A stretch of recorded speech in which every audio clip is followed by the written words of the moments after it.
셔서 기초적인 교리 부분을 함께 다루실 텐데, 오늘 공부하실 공부의 주제는 지역교회, 로컬 처치죠. 눈에 보이는 교회입니다. 그 아래에 있는 지역교회에 속해야 같이 한번 읽어보실까요? 지역교회에 속해야 하는 이유는 무엇인가요? 그래서 하나님께서 우리를 구원해 주시고 그 이후에 교회로 모이게 해 주셨죠. 그래서 하나님께서 가정을 통해 남자와 여자를 결합시켜 주셨듯 구원받은 성도들이 한 곳에 모일 수 있도록 하셨는데, 그게 교회입니다. 그래서 우리 침례 교도들, 우리 교회는 지역 교회가 성경적이라고 믿습니다. 그래서 이 교회라는 에클레시아라는 단어가 신약 성경에 거의 지역 교회를 의미하는 용어로 쓰였다는 것을 기억하면서, 자, 지역 교회란 무엇인가? 여러분 받으신 교재에 빈칸을 채우면서 하시면 시간이 30분 훌쩍 넘어갈 것 같아요. 그래서 빈칸을 채우시면서 열심히 또 공부해 나가겠습니다. 자, 교회란 무엇인가요? 첫 번째로 교회 건물을 지칭하는 것이 아닙니다. 지역교회란 건물이 아니라 사도행전 14장 27절에 보시게 되면, 그들이 와서 교회를 함께 모아 하나님께서 자기들과 함께 행하신 모든 일과 또 그분께서 이방인들에게 믿음의 문을 열어주신 것을 되풀이하여 말하고, 자, 그들이 와서 교회가 되었죠. 이 교회가 바로 그들입니다. 이 교회는 구원받은 사람들의 모임이라는 것을 알 수가 있습니다. 사람들이 모여 있는 그 모임을, 그 회중을 에클레시아, 즉 교회라고 하나님께서 부르시는 겁니다. 그래서 모여야 되니까 이제 장소가 필요한 거죠. 그리고 요한복음 4장 24절에서도 보시게 되면, 한번 같이 보시겠습니다. 요한복음 4장 24절입니다. 찾으신 분들은 같이 읽습니다. 하나님은 영이시니 그분께 경배하는 자들이 반드시 영과 진리로 그분께 경배할지니라 하시니라. 교회에서 하나님을 어떻게 섬길 것인가? 영과 진리로, 즉 거듭난 영, 주의 영으로 구원받은 성도들이 하나님의 말씀으로 하나님을 섬기고 하나님을 예배하는 것입니다. 자, 고린도전서 6장 19절도 보시게 되면 이렇게 말씀하고 있습니다. 무슨 말이냐? 너희 몸이 너희 안에 계시는 성령님의 전인 줄을 너희가 알지 못하느냐? 너희가 그분을 하나님에게서 받았고 또 너희는 너희 자신의 것이 아니니. 그러니까 너희 몸이 하나님의 영, 성령께서 거하시는 집이라는 거죠. 이제 구원받은 성도들에게 우리의 몸은 우리 것이 아니죠. 하나님께서 그 육신, 그 몸값을 지불하고 피값을 지불하고 여러분과 저를 사셨습니다. 그래서 내가 이 몸에서 사는 것 같지만 사는 것이 내가 아니요, 내 안에 계신 예수 그리스도를 믿는 믿음으로. 그러니까 내 안에 누가 살게끔 하는 것이 성도의 삶입니까? 그리스도가 내 머리와 내 손과 내 발과 내 몸을 사용하시도록 계속해서 날마다 자기를 부인하고 자기 십자가를 지고 따르는 삶이 바로 영과 진리 가운데로 드려지는 거죠. 이 구원받기 전에는 이 몸의 소유가 내 것이었거든요. 그러니까 내가 하고 싶은 대로 쉬고 여행 가고 운동하고 놀고 그냥 주말을 즐기면 되는데, 지금은 하나님께서 그렇게 우리를 인도하시는 게 아니에요. 주님을 섬기고 주님께 나아오라고 하시니까 우리의 몸을 영과 함께 주님께 드리는 것입니다. 자, 두 번째, 교단 모임은 교회가 아닙니다. 그래서 우리는 교단이라고 부르지 않고 친교회라는 용어를 우리가 쓰는 겁니다. 목사님들 목회자 친교회, 그래서 뭐 장로 교단, 어떤 교단이라는 그런 표현을 쓰지 않고 우리가 자발적으로 서로 믿음이 같은 사람들끼리 교제하는. 왜 그렇습니까? 다 형제요 자매이기 때문에. 그 예수 그리스도 외에 그 교회를 주관하고 교회를 다스릴 그런 영적 권위를 예수님 한 분만으로 우리가 국한하기 때문에 친교하는 그런 모임을 우리가 갖는 것이고요. 자, 세 번째는요, 구원받은 사람들의 모임으로서 특정 지역에서 하나님을 섬기기 위해 모인 모임을 지역교회라고 합니다. 그래서 우리는 광교에서 모이고 있기 때문에 광교 성서 침례 교회라고 이렇게 부르고 있습니다. 그리고 지역교회의 이제 그리스도의 몸, 지역교회와 그리스도의 몸을 구분하셔야 되는데, 이 성경은 구원받은 사람들을 가리켜서 그리스도의 몸이라고 말씀을 합니다. 이 그리스도의 몸된 교회를 사람의 몸과 비교해서 말씀을 하고 있습니다. 자, 고린도전서 12장을 다 같이 찾겠습니다. 고린도전서 12장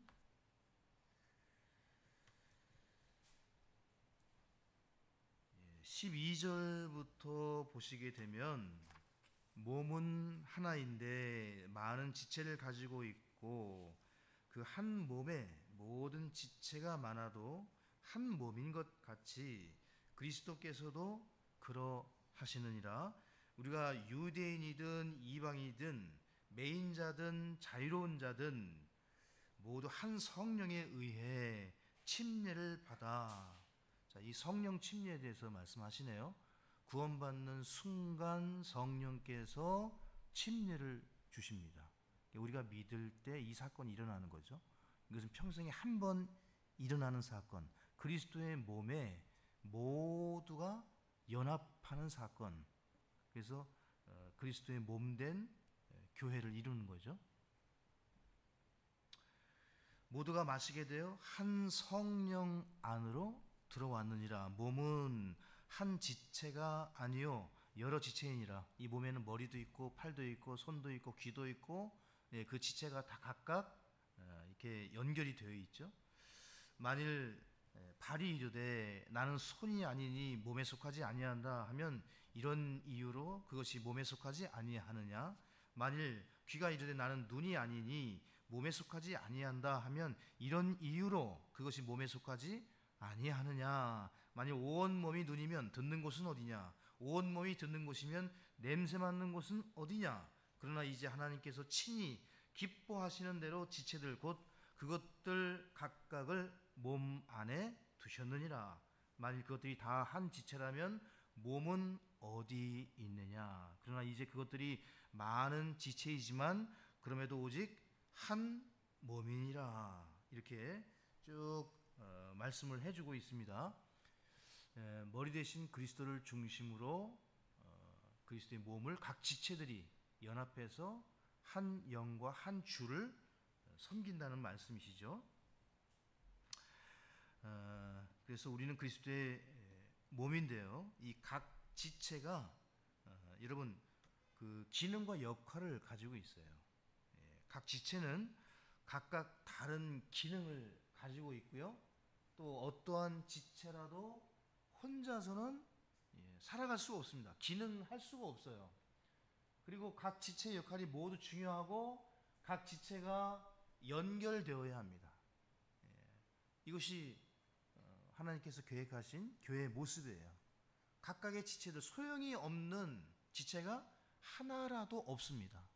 모두가 다 소중하고 중요하고 서로 연합하고 연결돼서 그리스도의 장성한 분량에 이르기까지 어떻게 해요? 하나가 되어야 합니다. 하나가 되어야 돼요. 그래서 하나가 되는 연습, 하나가 되기 위해 기도하고, 우리 예수 그리스도께서도 요한복음 17장에서 대제사장의 기도로서 아버지와 내가 하나인 것처럼 이들도 하나가 되게 해달라고요. 그래서 여러분, 이 하나가 되지 못하게 하는 그런 갈등과 또 분리되고자 하는 그것은 하나님의 마음이 아니라 마귀의 속임수입니다. 교회는 같이 하나 되고 연합하고, 그래서 그 갈등과 고민과 그런 불평과 원망들을 사라지게 하는 그런 일들에 우리가 힘써야 할 것입니다. 자, 다음으로 지역교회의 기능에 대해서 보시면, 자, 이 지역교회 기능은 무엇인가요? 우리 사도행전 2장을 다 같이 보시겠습니다. 이보다 더 확실하게 보여주시는 말씀이 없죠.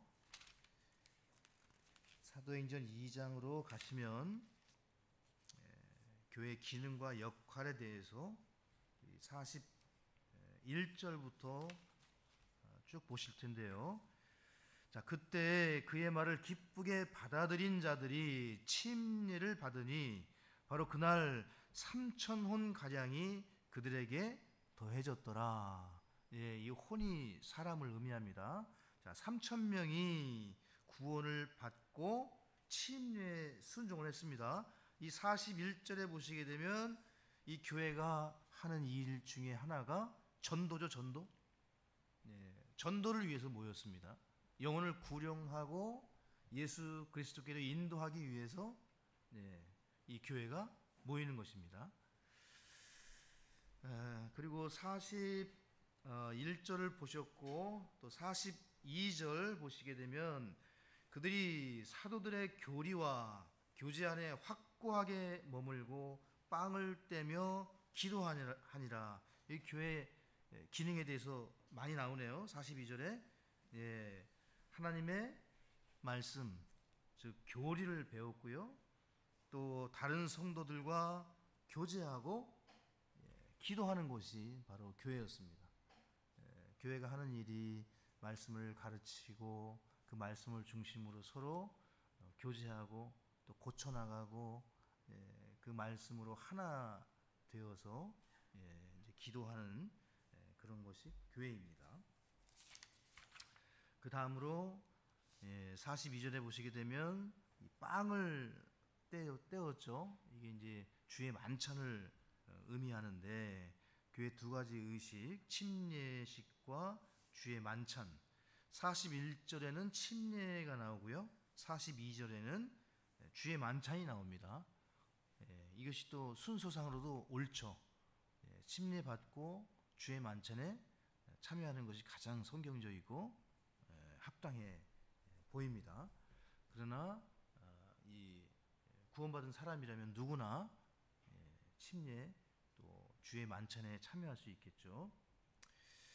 또 43절에 보시게 되면 모든 혼 위에 두려움이 닥치고 사도들을 통해 많은 이적들과 표적들이 이루어짐에 하나님의 놀라운 권능, 그 이적과 기사, 역사가 일어나는 것이 교회입니다.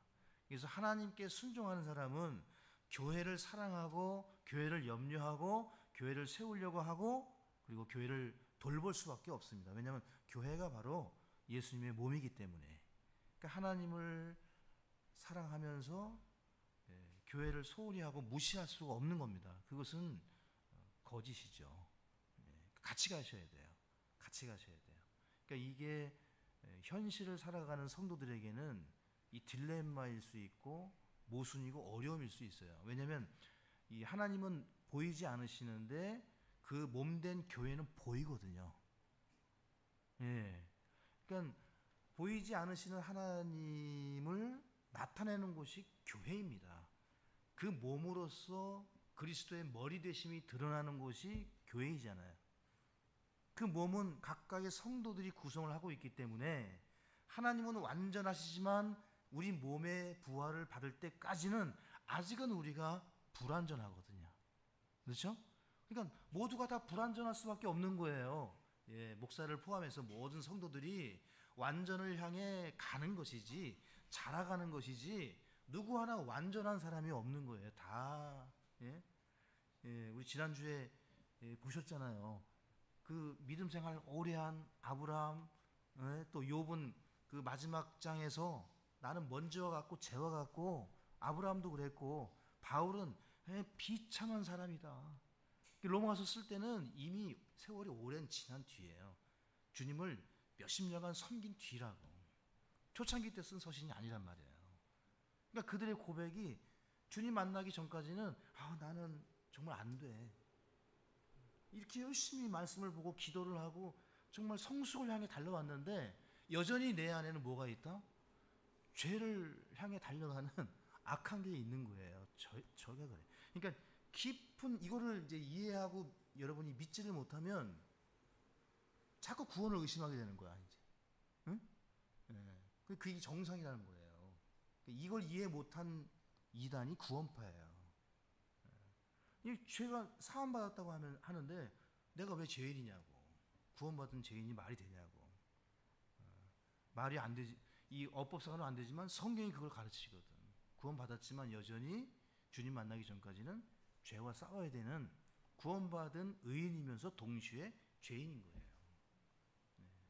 그러니까 참 이렇게 설교를 하면서도 강의를 하면서도 주중에 어느 때 깊이 내 자신이 정말 너무너무 추하고 더럽고 인간 쓰레기고 내가 인간 말종이 아닌가. 응? 그런 생각이 든다니까. 나도 여전히 막 90% 80% 이상은 막 목소답게 하다가 어느 순간에 그냥 무너지는 거예요. 말은 못하지만. 제가 어려운 고백을 했습니다. 네, 여러분, 주님 앞에 자백하고 자기 자신을 시인하는 것은 부끄러운 일이 아니라 용감한 거예요. 믿음이 있는 거예요. 네, 그래서 숨기고 도망가고 자백하지 않는 것이 아니라 여러분 믿음이란 그것을 인정하는 거예요. 자백하는 거예요. 그리고 다시 새 힘을 얻고 주님의 은혜를 구하는 겁니다. 여러분 주님이 도와주시지 않으면 아무것도 못합니다. 어떠한 일도 할 수가 없는 거예요. 주님이 도와주셔야 됩니다. 자, 주님의 그런 놀라운 일들이 우리 교회에 일어나야 합니다. 구원의 역사, 자백의 역사, 시인의 역사, 그러면서 다시 하나 되고자 하고 다시 일어나고자 하는 일들이 여러분 매주, 매일, 매 순간 우리에게 일어나야 됩니다. 자, 그 다음에 교회의 기능이요. 45절, 6절 이어서 보시면 44절에 믿은 모든 자들이 함께 지내며 모든 것을 공동으로 소유하고 자기 소유와 재산을 팔아 각 사람의 필요대로 모든 사람들에게 그것들을 나누어 주며 또 날마다 한 마음이 되어 성전 안에 거하고 집에서 집으로 돌아가며 빵을 떼면서 단일한 마음으로 즐겁게 자기들의 음식을 먹고 서로 돕고 또 서로 사역을 함께 나누고, 자, 그런 모습들을 통해서 어떤 일이 벌어집니까? 47절에 하나님을 찬양하며 온 백성에게 호감을 얻으니 주께서 구원받아야 할 자들을 날마다 교회에 더하시니라. 이런 교회에 하나님이 이제 은혜를 더하시는 거죠. 우리 간절히 기도해야 됩니다. 우리 교회가 먼저 말씀 중심으로 가르침을 받고 또 주님이 명하신 침례식과 주의 만찬에 충실하고 서로 교제하고 기도하는 가운데 어떤 열매가 맺혀야 됩니까? 하나님의 권능, 하나님의 역사, 이런 일들이 벌어질 때 이제 구원 받아야 될 사람들을 우리 교회로 이제 인도해 주시겠죠. 누구를 통해서? 여러분과 저를 통해서. 그리고 우리는 뭐 여러 가지 홍보도 하고 홈페이지나 유튜브 뭐 이런 일들을 통해서 하겠지만 그 영혼을, 그 혼을 구원해 주시고 그 교회가 성장하는 것은 하나님께서 해 주셔야만 이 일이 가능합니다. 자, 빈칸을 다 채워주시면 될 것 같습니다. 예. 자, 우리 에베소서 4장으로 가겠습니다. 에베소 4장. 자, 에베소서로 같이 다 가셔서요. 그리스도의 몸된 교회를 잘 설명해 주는 책이 에베소서고요. 쌍둥이 서신이라고 불리는 골로새서가 그리스도의 이 교회의 머리이신 그리스도에 대해서 설명을 합니다. 그래서 에베소서는 골로새서와 함께 보시는 것이 좋습니다. 쌍둥이 서신이에요. 자, 여기 4장 11절부터 보시겠습니다. 그분께서 어떤 사람들은 사도로, 어떤 사람들은 대언자로, 어떤 사람들은 복음 전도자로, 어떤 사람들은 목사 겸 교사로 주셨으니, 자, 누구에게 주신 겁니까? 교회에 주신 거죠. 예, 사도들이 교회 기초입니다. 예수님이 모퉁이 돌이시고, 모퉁이 돌은 방향을 결정해 주거든요. 그러니까 그 모퉁이의 그 방향과 기준이에요. 모퉁이 돌이. 그럼 기준을 중심으로 기초석을 까는 거예요. 그래서 교회에 이제 기초를 다 놓고 사도는 없습니다, 지금. 이게 이 직분은 없는 은사이고요. 또 대언자도 지금은 없고, 이제 복음 전도자는 이제 확장해서 이제 복음을 전하는 모든 사람들을 포함해서 특별히 이제 선교사로 이렇게 여러분이 보시면 좋을 것 같고요. 또 현재 남아 있는 직분이자 은사는 이제 목사입니다. 목사. 여기 목사 겸 교사예요. 목사면서 교사가 아니라 목사는 반드시 교사이어야만 합니다. 교사는 목사가 아닐 수 있어요. 근데 목사는 반드시 교사여야 돼요. 그런 뜻입니다. 한 직분이에요. 한 직분이에요. 이건 두 직분이 아닙니다. 그러니까 목사는 잘 가르쳐야 됩니다. 일단은 잘 가르칠 수 있어야 되고, 근데 잘 가르친다고 해서 모두가 목사는 아니에요. 하나님이 불러주셔야 돼요. 소명해서 그 일을 해야 되기 때문에. 자, 12절에 이것은 성도들을 완전하게 하고 섬기는 일을 하게 하며 그리스도의 몸을 세우게 하려 하십니다. 우리가 첫 부분에서 그리스도의 몸이 뭐라고 배웠죠? 교회, 지역교회라고요. 그러니까 지역교회를 세우라고 하나님이 허락하신 눈에 보이는 직분을 주셨어요. 그가 바로 목사입니다. 그리고 교사들이에요. 교회를 세우는 게 그들이 맡은 일들입니다. 자, 13절에 이로써 마침내 우리가 다 믿음과 하나님의 아들을 아는 일에 하나가 되어 완전한 사람에 도달하며 그리스도의 충만하심에 장성한 분량에 이르리니, 그러니까 그 교회가 세워지는 그 목표가 바로 이 모습이 되어야 된다는 거예요. 모두가 예수 그리스도의 형상을 닮아가고 회복하고 그리스도를 아는 지식으로 자라가는 거예요. 이것이 교회의 목표입니다. 14절 이것은 우리가 이제부터 더 이상 아이가 되지 아니하여 사람들의 속임수와 몰래 숨어서 속이려 하는 자들이 사용하는 간교한 술수에 의해 교리의 모든 바람에 이리저리 흔들려 밀려다니지 아니하고, 그러니까 신약 교회 시대를 열어주시고 주님 오시기 전까지 하나님께서 지금 중요하게 생각하는 기관이 있는데 교회입니다. 그러니까 교회를 무너뜨리려고 하고 교회에서 그리스도의 장성한 분량에 이르지 못하게 하도록 갖은 술수와 속임수로 성도님들을 넘어뜨리게 하겠죠. 교회를 세우지 못하게 하겠죠. 그래서 우리는 계속해서 옳은 일에 집중해야 됩니다. 여러분을 갈라내고 흔들고 요동케 하는 일에 집중하시면 안 돼요. 지난번에도 말씀드렸지만, 어서 오십시오. 지난주에 말씀드렸지만, 여러분 어떤 환경, 사건, 사고에 집중하면 문제 해결을 못합니다. 주님께 집중하셔야 돼요.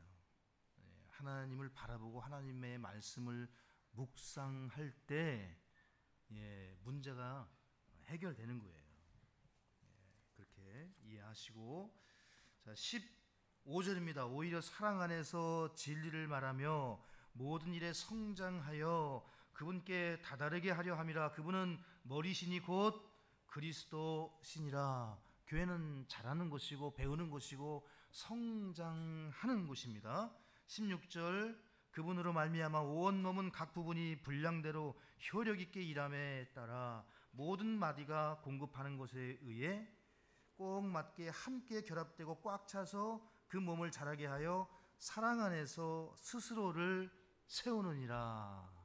이 교회는 완전케 되기 위해서, 온전케 되기 위해서 서로 배우고 자라가는 곳이지, 여기는 완전한 사람이 오시면 안 돼요. 교회에 완전한 사람이 오면 여러분 문제가 더 커집니다. 교회 오실 때 배우려고 오셔야 돼요. 자라가기 위해서 오셔야 돼요. 성장하는 마음으로 오셔야 돼요. 오늘은 어떤 말씀을 배울까?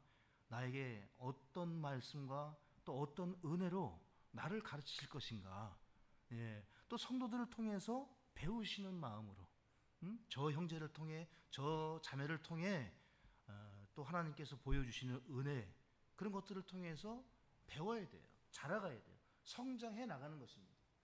모두가 다 각각 그 성도의 헌신과 그 성도의 기도와 그 섬김을 통해서 내가 저 그리스도의 모습을 배우고 본받고 나도 변해야 되겠다. 나도 그런 사람이 되어야 되겠다. 최종적으로 모두가 목표가 예수 그리스도가 다 되겠지만 각각의 모양과 은사가 다른 거죠. 그러면 서로 연합하고 연결되고 하나가 되어서 마침내 예수 그리스도의 형상을 이루어가는 것이 교회입니다. 그래서 주님만이 영광을 받으시고 그리스도의 이름만이 드러나는 곳, 어떤 사람이, 어떤 능력과 지혜가, 어떤 특별히 이 사람들이 주목되면 이 교회 생활이 어려워지는 겁니다. 이게 사람의 교회가 되는 거예요. 그 교회는, 우리 교회는 예수님만이 드러나는, 하나님의 능력과 영광만이 드러나는 그런 교회가 되기를 간절히 소망합니다. 그런 마음으로 교회를 오셔야 됩니다. 자, 그렇다면 자, 이제 교회 안에서 여러분과 저의 역할이 무엇인지 이제 마지막으로 살펴보실 텐데요. 먼저 에베소서 4장 12절 우리 다시 한번 보시겠습니다. 에베소서 4장 12절 우리 같이 읽습니다. 이것은 성도들을 완전하게 하고 섬기는 일을 하게 하며 그리스도의 몸을 세우게 하려 하심이라. 자, 세 가지 그 목표가 나오네요. 그 첫 번째가 온전케 되는 일. 온전케 되는 일. 그러니까 완전을 향해서 우리가 최선의 수고를 다 해야 되겠죠. 교회를 세우는 일에. 그 두 번째는 섬기는 일입니다. 섬김에 있어서 계속 업데이트를 해 나가셔야 돼요. 섬김은 내가 옛날에 이만큼 섬겼다, 그건 옛날 일입니다. 여러분, 다 지난 일이에요. 표대를 향해서 다시 더 큰 섬김과 더 아름다운 섬김으로 해 나가셔야 돼요. 여러분, 예수님이 이 복음서를 보시게 되면 최소 3번 향유 옥합이 깨뜨려져요. 한 번 향유 옥합을 깨뜨린 게 아니에요. 예수님의 그 장사를 준비하기 위해서 사람이 달라요. 세 여인이 자신의 그 결혼 지참금 그 모았던 것을 주님을 위해서 깨뜨리는 거예요. 그러니까 주님께서 곧 죽으실 것이라는 것을 알고, 그러니까 한 번 난 섬겼으니까 끝이야.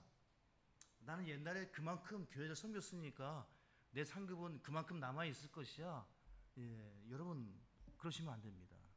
계속해서 주님 만날 때까지 우리의 섬김은 계속되어져야 돼요. 뭐 옛날 일들이야 주님이 아시고 그때 심판석에서 갚아주시겠고, 앞으로 주님 만날 날이 남아 있잖아요. 그 일을 위해서 계속 섬기고 온전케 가는 것입니다. 자, 그래서 마침내 그리스도의 몸을 우리가 세워야 하고요. 여러분 그 옆에 있는 참고 구절은 꼭 찾아보셔서 확인하고 여러분의 믿음으로 이렇게 만드실 수 있기를 바랍니다. 자, 이러한 영적 성장의 세 단계, 자, 온전케 되고 또 섬기고 또 세우는 일, 이러한 일이 우리에게 계속해서 일어나기를 바랍니다. 자, 요한일서 2장 14절로 19절에는 우리의 영적 성장의 단계를 유아기, 청소년기, 성인기로, 그래서 여러분 우리는 자라가는 겁니다. 자라가는 거예요. 예, 성도는 완전한 것이 아닙니다. 주님 만날 때까지 계속해서 자라가는 거예요. 성장해 가는 거예요. 여러분 아이들이 자라가면서 실수하거나 잘못하면 어떻게 합니까? 예, 훈계하기도 하고 징계하기도 하고 기다려 주시잖아요. 근데 그거 좀 못했다고 해가지고 그냥 넌 내 자식이 아니야, 너는 이제 다시는 이제 못 볼 것처럼 하지 않으시잖아요. 그죠?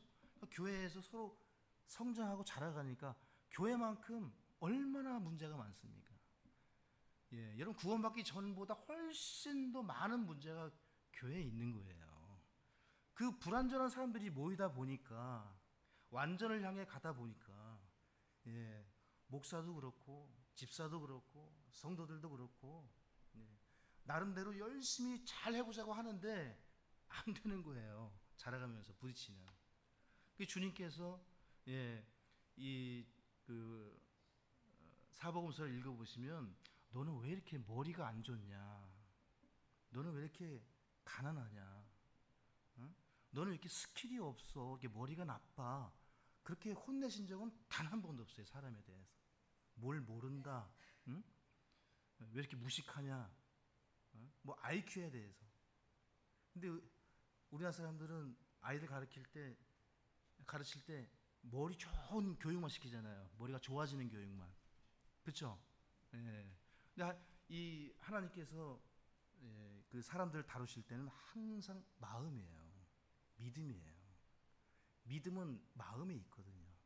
믿음의 문제는 마음의 문제입니다.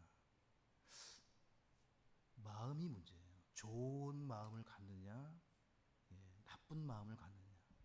그 마음에서 하나님 항상 마음을 보세요. 중심을 보신다는 것은 우리의 마음, 믿음을 보시는 거예요. 그 마음이 어떠한가. 그래서 여러분 교회 오셔가지고 무엇이 좋아져야 되느냐? 마음이 좋아지셔야 돼요. 마음이 치유가 되는 겁니다. 그 마음에서 믿음으로, 사람이 마음으로 믿어 구원에 이르고 입으로 시인하여 구원에 이르느니라. 여러분이 마음이 믿음으로 치유될 때 인생의 문제가 해결되는 거예요. 우리의 문제가 해결되는 거예요. 마음의 문제입니다.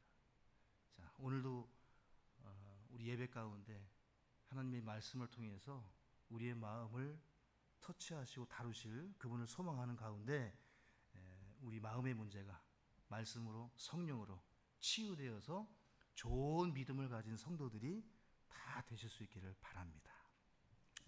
자, 이제 빈칸 마저 채우고 마치겠습니다. 마지막으로, 자, 여러분, 자, 인내하라. 우리 같이 한번 해보실까요?